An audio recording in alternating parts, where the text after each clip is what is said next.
बिस्मिल्लाहिर्रहमानिर्रहीम। अस्सलाम वालेकुम मेरे प्यारे बहन भाइयों, क्या हाल है।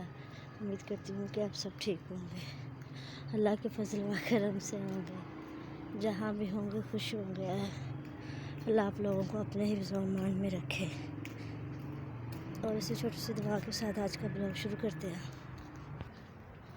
तो मैं काम से फ्री हुई तो सोचा थोड़ी सी वीडियो ही बना लूँ। और टाइम कहाँ मिलता है, घर का काम, बाहर का काम, वो सब काम करने पड़ते हैं। तो चलो मेरे साथ साथ मैं भी घर जा रही हूँ और आप भी चले मेरे साथ साथ घर। मेरे जहाँ तक मैं जाती हूँ आप भी मेरे साथ चलना। तो इसी